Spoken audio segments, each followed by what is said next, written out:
और लाइट नाम का एक टॉपिक है जिसका दहशत पूरे रेलवे समाज के बच्चों पर फैला हुआ है।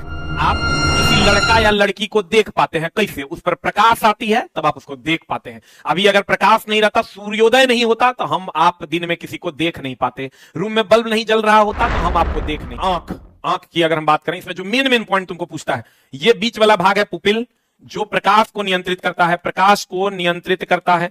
फिर पूछेगा ये है कॉर्निया, कॉर्निया जो नेत्रदान में यूज करते हैं। को मेरा प्रणाम, नमस्कार, क्या हाल चाल है? उम्मीद करते हैं बढ़िया होंगे।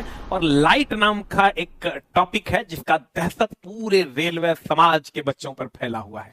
तो आइए बहुत कम समय में पूरा लाइट चैप्टर को हम लोग रिवाइज करने वाले हैं बड़े ही प्यार से। दोस्त मेरे, आप हमको देख पा रहे हैं, आप किसी लड़का या लड़की को देख पाते हैं कैसे? उस पर प्रकाश आती है तब आप उसको देख पाते हैं। अभी अगर प्रकाश नहीं रहता, सूर्योदय नहीं होता तो हम आप दिन में किसी को देख नहीं पाते। रूम में बल्ब नहीं जल रहा होता तो हम आपको देख नहीं पाते। तो दोस्त मेरे, प्रकाश कितना जरूरी है। ट्रेन चलाना है तो उसके लिए प्रकाश की जरूरत है।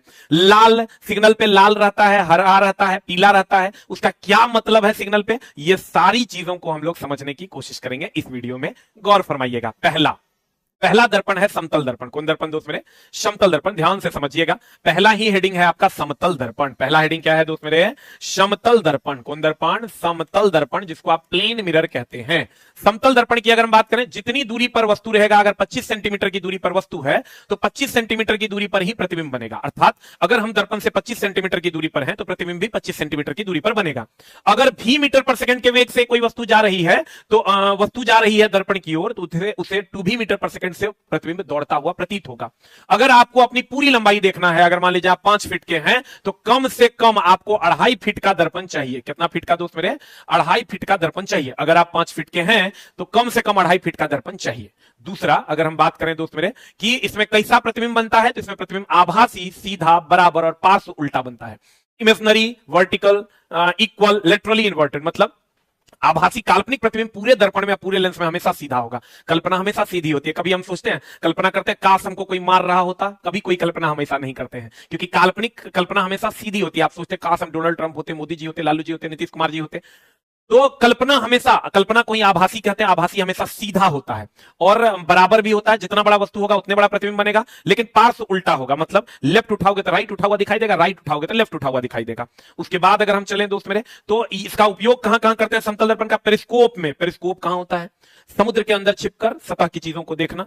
कैलिडोस्कोप में रंगीन चित्रों को देखने के लिए हम लोग समतल दर्पण का उपयोग करते हैं। और इसके पीछे जो कलई किया हुआ है दोस्त मेरे, ये कलई होता है सिल्वर नाइट्रेट का, क्योंकि ये बहुत अच्छा परावर्तक है। ये सबसे अच्छा परावर्तक है, इसलिए सिल्वर नाइट्रेट का कलई किया हुआ होता है। चलिए एक बार शॉर्ट रिवीजन करते हैं। समतल दर्पण में जितनी दूरी पर वस्तु होगा उतनी ही दूरी पर प्रतिबिंब बनेगा। अगर भी मीटर पर सेकंड से वस्तु दौड़ेगा दर्पण की ओर तो उसे प्रतिबिंब 2 भी मीटर पर सेकंड से दौड़ता हुआ प्रतीत होगा। और अगर पूरी लंबाई देखने के लिए कम से कम आधी लंबाई का दर्पण होना चाहिए। इसमें जो प्रतिबिंब बनेगा आभासी, सीधा, बराबर और पार्श्व उल्टा। बहुत कम समय में हम पूरा रिवीजन करने जा रहे हैं। और ये पेरिस्कोप में, कैलिडोस्कोप में और सिल्वर नाइट्रेट का लेप क्यों रहता है? क्योंकि इसकी परावर्तक सतह जो होती है उस पर सिल्वर नाइट्रेट का लेप रहता है। इसका जो वक्रता केंद्र होगा वो अनंत पर होगा, क्योंकि सीधी रेखा का केंद्र बिंदु कहां होता है? अनंत पर होता है। और अगर 2 समानांतर दर्पण हम लेते हैं तो इसमें जो प्रतिबिंबों की संख्या होगी अनंत, जिसमें दूसरा प्रतिबिंब सबसे अधिक स्पष्ट होगा। इतने बात इससे पूछा जाता है। चलिए हम लोग आगे बढ़ते हैं। अब गोलीय, ये तो समतल दर्पण हो गया। अब गोलीय दर्पण में आते हैं। गोलीय दर्पण 2 प्रकार का होता है। इस एक गोले का भाग होता है। ऐसे करोगे तो अवतल दर्पण, ऐसे करोगे तो उत्तल दर्पण। अवतल दर्पण कॉनकेव मिरर, उत्तल दर्पण कॉन्वेक्स मिरर। अब ध्यान से देखिएगा दोस्त मेरे, अवतल दर्पण की परावर्तक सतह अंदर की ओर धसी हुई होती है। अवतल दर्पण की, उत्तल दर्पण की बाहर की ओर उभरी हुई होती है। और दोस्त मेरे, यहां से यहां तक का जो डिस्टेंस होता है इसको हम लोग एफ कहते हैं। और ये इधर नहीं, ये डिस्टेंस जो होता है वो आर होता है। एफ बराबर होता है r/2। इसको हम लोग अभिसारी दर्पण कहते हैं। क्यों कहते हैं अभिसारी? कन्वर्जिंग कहते हैं, कन्वर्जिंग मिरर कहते हैं। कन्वर्जिंग इसलिए कहते हैं क्योंकि ये सभी प्रकाश की किरणों को एक जगह केंद्रित करने का काम करता है। इसको अपसारी दर्पण कहते हैं क्योंकि ये सभी प्रकाश की किरणों को फैलाने का काम करता है, इसलिए इसको अपसारी कहते हैं। डाइवर्जिंग मिरर कहते हैं। इसको उन्नतोदार मिरर भी कहते हैं, उन्नतोदार मिरर भी कहते हैं। और ये धसा हुआ है, धसा मतलब नत है, इसको नतोदार दर्पण भी कहते हैं। ये मुख्य अक्ष है, इस लाइन को हम लोग मुख्य अक्ष कहते हैं। कौन अक्ष कहते हैं दोस्त मेरे? मुख्य अक्ष का गुण क्या है? ये रेखा काल्पनिक है, दर्पण पर 90 डिग्री का कोण बनाती है। मुख्य अक्ष की अगर हम बात करें, मुख्य अक्ष की अगर हम बात करें दोस्त मेरे, तो मुख्य अक्ष की अगर हम बात करें, मुख्य अक्ष एक काल्पनिक रेखा है जो दर्पण के पोल से होकर गुजरती है, 90 डिग्री पर लंब होती है और दर्पण के दोनों ओर इधर भी और उधर भी होता है। अब अगर हम आ जाएं, इसको हम लोग अभिसारी दर्पण कहते हैं, इसको अभिसारी दर्पण कहते हैं। दर्पण का पर जो केंद्र होगा, इस दर्पण पर जो केंद्र होगा इसको हम लोग पोल या ध्रुव कहते हैं, और दर्पण का जो केंद्र होगा उसको हम लोग सेंटर कहते हैं। फिर ध्यान से समझना, अब फिर से हम समझा देते हैं एकदम आराम से। कहते हैं दोस्त मेरे, ये जो किरण इसमें आएगी इसको ये कन्वर्ज करने का काम करता है, इसलिए कन्वर्जिंग अभिसारी। इसमें सभी किरणों को फैला दिया जाता है इसलिए अपसारी, और इसको फंसा हुआ है इसलिए नतोदार, उभरा हुआ है इसलिए उन्नतोदार। ये मुख्य अक्ष है, ये मुख्य अक्ष है, ये दर्पण के दोनों ओर होता है, काल्पनिक होता है, 90 डिग्री के कोण पर होता है, और ये जो एफ बराबर होता है R/2 होता है। ये मामला है इसका अवतल दर्पण का और उत्तल दर्पण का। इसको अभिसारी दर्पण, इसको अपसारी दर्पण कहते हैं। चलिए थोड़ा सा और बढ़ते हैं। अपसारी दर्पण कहते हैं इसको, और ये एफ बराबर होता है R/2। थोड़ा सा और बढ़ते हैं। अवतल दर्पण में अगर हम बढ़ें कि प्रतिबिंब कैसे बनता है, ध्यान से देखिएगा। अवतल दर्पण में प्रतिबिंब कैसे बनता है। अवतल दर्पण में अगर ध्यान से देखिए, अगर ये अनंत है, ये अनंत है और ये फोकस है, तो अनंत पर वस्तु को रखिएगा, फोकस पर प्रतिबिंब बनेगा। किसमें? अवतल दर्पण में। फोकस पर वस्तु को रखिए, अनंत और सेंटर, ये सेंटर है, अनंत और सेंटर के बीच रखिएगा, फोकस और सेंटर के बीच बनेगा। सेंटर पे रखिएगा, सेंटर पे रखिएगा, सेंटर पे प्रतिबिंब बनेगा। सेंटर और एफ के बीच रखिएगा, यहां बनेगा सेंटर और अनंत के बीच। फिर एफ पर रखिएगा वस्तु को, अनंत पर बनेगा, और फिर एफ और पी के बीच रखिएगा, ये दर्पण के पीछे बनेगा। और दर्पण के पीछे काल्पनिक या आभासी, सीधा और बड़ा बनेगा। इसको जब आप देखिएगा तो ये दोनों छोटा बनेगा, ये सेंटर पे रहेगा, सेंटर पर बनेगा, बराबर बनेगा, और ये वाला जो प्रतिबिंब है वो बड़ा बनेगा। तो अनंत की ओर जो होगा, सेंटर से इधर अनंत की ओर बड़ा बनेगा, सेंटर से पीछे फोकस की ओर छोटा बनेगा, और यहां पर 3 नंबर जो है ये कैसा बनेगा? बराबर बनेगा, और ये सब का सब वास्तविक उल्टा बनेगा। सेम कहानी होता है दोस्त मेरे उत्तल लेंस में। आप उत्तल लेंस में गौर से देखिएगा, अनंत पर वस्तु को रखिएगा, फोकस पर बनेगा। अनंत और सी के बीच, यहां पर 2f1 आप कह सकते हैं, अनंत और 2f1 के बीच रखिएगा। यहां f2 और 2f2 के बीच बनेगा, f2 और 2f2 के बीच बनेगा। ध्यान से समझिएगा, f2 और 2f2 के बीच बनेगा। फिर 2f1 पर रखिएगा, 2f1 पर रखिएगा दोस्त मेरे, 2f1 पर रखिएगा तो 2f2 पर बनेगा। 2f1 पर रखिएगा तो कहां बनेगा? 2f2 पर बनेगा। और फिर आप देखिएगा और से, अगर 2f1 और f1 के बीच रखिएगा तो 2f2 और f2 यहां हो जाए, 2f2 और अनंत के बीच बनेगा, 2f2 और अनंत के बीच बनेगा। और फिर अगर f1 पर रखिएगा तो कहां बनेगा? अनंत पर बनेगा। देखो अनंत पर बनता है। और f1 और p के बीच रखिएगा तो इधर आएगा, इधर आएगा, ये काल्पनिक सीधा और बड़ा हो जाएगा, इधर आएगा, ये देखो छोटा, ये बराबर, ये बड़ा। ऐसे ही इसको प्रैक्टिस कर लेना है। आप प्रैक्टिस करने के लिए देखो कैसे प्रैक्टिस कर सकते हैं। अवतल दर्पण में अगर आपको प्रैक्टिस करना है, अवतल दर्पण में ये पोल है, ये फोकस है, ये सेंटर है, और ये अनंत है। अनंत पर रखोगे, फोकस पर बनेगा। अनंत और एफ के सेंटर के बीच रखोगे, फोकस और सेंटर के बीच बनेगा। सेंटर पे रखोगे, सेंटर पे बनेगा। सी और एफ के बीच रखोगे, सी और अनंत के बीच बनेगा। एफ पर रखोगे, अनंत पर बनेगा। एफ और पी के बीच रखोगे, दर्पण के पीछे बनेगा। सेम कहानी उत्तल लेंस में है। उत्तल लेंस में भी जब आप जाओगे तो उत्तल लेंस में भी सेम है। अनंत पर रखोगे, फोकस पर रखोगे, अनंत पर 2f पर रखोगे, 2f पर बनेगा। अगर आप देखना चाहते हो तो आप गौर से देखो, एकदम सिंपल है, एकदम सिंपल है दोस्त मेरे। अगर आपको पढ़ना है, अगर आप पढ़े हुए हैं तो बहुत ही आसान है। अवतल दर्पण में देखो कहां है, अनंत पर रखेंगे, फोकस पर, अनंत और 2f सेंटर के बीच रखेंगे, फोकस और सेंटर के बीच, सेंटर पे रखेंगे, सेंटर पर ही बनेगा। सेंटर पे रखेंगे, सेंटर पर ही बनेगा। और सेंटर और एफ के बीच रखेंगे, देखो यहां बनेगा, एफ और सी के, एफ और अनंत के बीच। फिर फोकस पर रखेंगे, अनंत पर बनेगा, फोकस और पी के बीच रखेंगे, दर्पण के पीछे बनेगा। इसको आप एक बार जरूर प्रैक्टिस कर लीजिएगा तो आपका काम हो जाएगा। ये अवतल दर्पण में जैसे 6 कंडीशन है, उत्तल लेंस में भी 6 कंडीशन है। और अगर आप जाइएगा ये तो हो गया अवतल दर्पण, उत्तल लेंस। अगर उत्तल दर्पण और अवतल लेंस में जाइएगा तो वस्तु के किसी भी स्थान के लिए काल्पनिक सीधा और छोटा प्रतिबिंब बनता है। काल्पनिक सीधा और कैसा प्रतिबिंब बनता है? छोटा प्रतिबिंब बनता है। किसमें? उत्तल दर्पण और अवतल लेंस में। लेकिन इसका उल्टा में जाइएगा दोस्त मेरे, अवतल दर्पण उत्तल लेंस में तो ये 6 कंडीशन है। लेकिन अगर उत्तल दर्पण अवतल लेंस में जाइएगा तो एक ही कंडीशन है, काल्पनिक सीधा और छोटा। काल्पनिक को ही आभासी कहते हैं, बड़ा को ही आवर्धित कहते हैं। अब देखो अवतल दर्पण और उत्तल दर्पण का उपयोग, इसमें कुछ नहीं करना है। उत्तल दर्पण का उपयोग यानी अपसारी दर्पण का उपयोग 2 जगह होता है, रोड लैंप में, रोड पर लगा लैंप में जो बिखराता है, और गाड़ी के साइड मिरर में यूज होता है। बाकी सब जगह पर अवतल दर्पण का उपयोग होता है। चाहे दाढ़ी बनाने वाला दर्पण हो, सेविंग मिरर हो, सोलर प्लेट हो, आंख का डॉक्टर, नाक का डॉक्टर, दांत का डॉक्टर, नली का डॉक्टर, कोई भी डॉक्टर हो, सब जो है अवतल दर्पण का यूज करता है। 2 जगह पर उत्तल दर्पण का यूज होता है। ठीक है, अब थोड़ा आगे बढ़ते हैं दोस्त मेरे। लेंस की क्षमता, लेंस की फोकस दूरी का व्युत्क्रम लेंस की क्षमता कहलाता है। मीटर में होगा तो 1/f, सेंटीमीटर में होगा, यहां सेंटीमीटर हो जाएगा, सेंटीमीटर में हो जाएगा तो 100/f। लेंस की अगर हम बात करें दोस्त मेरे तो ध्यान से देखना, फोकस दूरी की अगर हम बात करें, जकरा में अ लगा हुआ होगा उसकी फोकस दूरी निगेटिव हो जाएगी, जकरा में ऊ लगा हुआ होगा उसकी फोकस दूरी पॉजिटिव हो जाएगी। कहते हैं अमान्य जो मान्य नहीं है, मतलब अ का सेंस ही नहीं से है, यहां अ लगा हुआ है, इसकी फोकस दूरी निगेटिव हो जाएगी। तो ध्यान से देखो, अगर ये निगेटिव तो ये भी निगेटिव होगा। तो कहते हैं अवतल लेंस, अवतल लेंस की फोकस दूरी अ लगा हुआ है, फोकस दूरी निगेटिव, पावर भी निगेटिव। उत्तल लेंस, उत्तल लेंस की फोकस दूरी भी पॉजिटिव और पावर भी पॉजिटिव। ध्यान से देखो, अ लगा हुआ है निगेटिव निगेटिव, ऊ लगा हुआ है पॉजिटिव पॉजिटिव। आगे बढ़ते हैं दोस्त मेरे।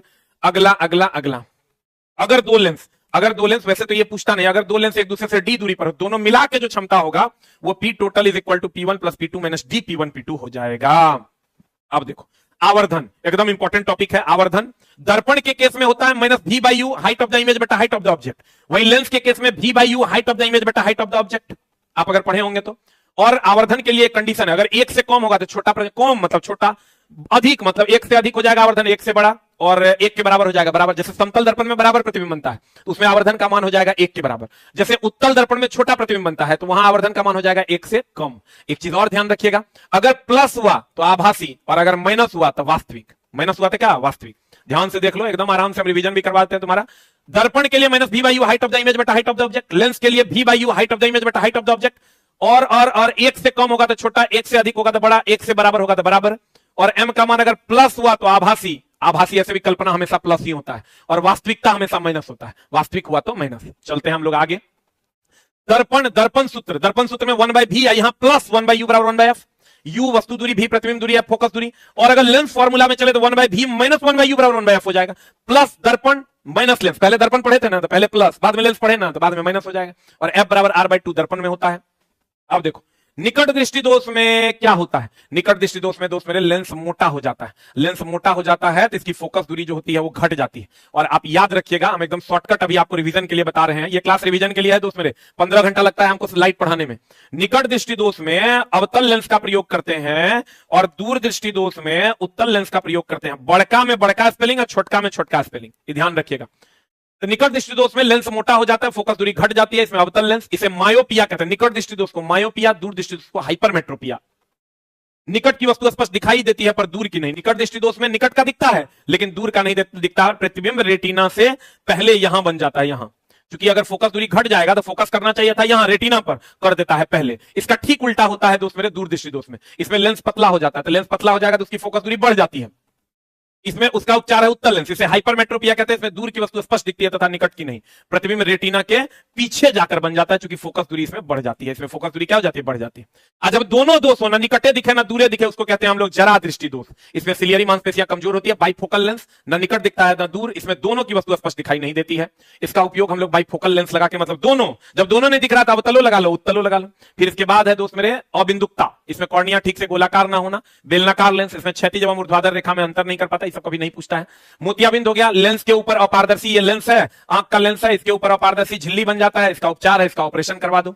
उसके बाद है दोस्त मेरे मोतियाबिंद, देखो यही होता है, मोतियाबिंद में अपारदर्शी झिल्ली बन जाता है। उसके बाद है मरणांधता, क्रोमोसोम की गड़बड़ी के कारण होता है, इसका कोई इलाज नहीं है और ये आनुवांशिक बीमारी है। चलो आगे बढ़ते हैं दोस्त मेरे। आंख की अगर हम बात करें, इसमें जो मेन पॉइंट तुमको पूछता है, ये बीच वाला भाग है पुपिल, जो प्रकाश को नियंत्रित करता है, फिर पूछेगा ये है कॉर्निया जो नेत्रदान में यूज करते हैं, फिर ये वाला जो भाग है इसको कहते हैं आइरिस, जिसके कारण आंखों का रंग होता है। सबसे पीछे वाला जो भाग होता है रेटिना, इस पर किसी वस्तु का प्रतिबिंब बनता है। कैसा? काल्पनिक, वास्तविक, उल्टा और वस्तु से छोटा। मस्तिष्क की समंजन क्षमता के कारण हम सीधा देख पाते हैं। तो मेनली यही क्वेश्चन पूछा जाता है आंख से। नेत्रदान में कॉर्निया, प्रतिबिंब कहां बनता है? रेटिना पर। प्रकाश को नियंत्रित कौन करता है? पुपिल। आइरिस के कारण रंग होता है किसका? आंख का।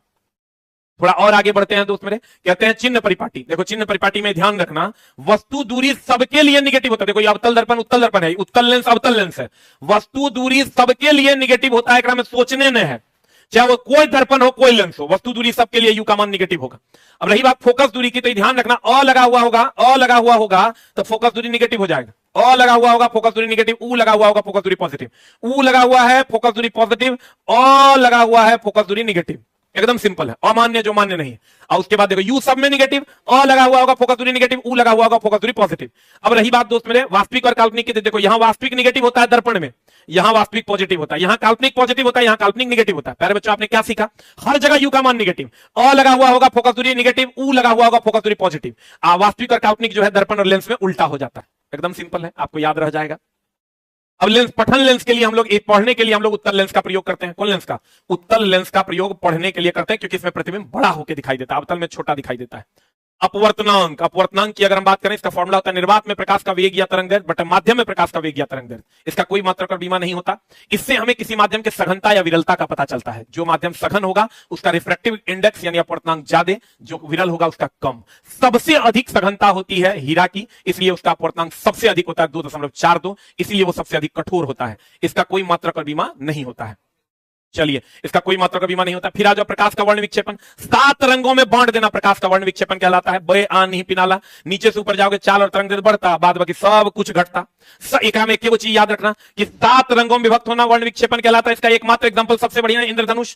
लाल का तरंग सबसे ज्यादा होगा, बाद बाकी कुछ भी पूछेगा लाल का सबसे कम, कहेगा अपवर्तनांक, कहेंगे सबसे कम, कहेगा विचलन, कहेंगे सबसे कम, कहेगा आवृत्ति, कहेंगे सबसे कम। बैगनी का तरंग सबसे कम, बाद बाकी कुछ भी पूछेगा बैगनी का सबसे ज्यादा। एक के लाइन में कह देना है। अब देखो परावर्तन, किसी सतह से टकराकर अगर प्रकाश आई तो इसको परावर्तन कहते हैं। परावर्तन का नियम है आपतित किरण, परावर्तित किरण, अभिलंब तीनों एक तल में हो, आपतन कोण परावर्तन कोण के बराबर हो।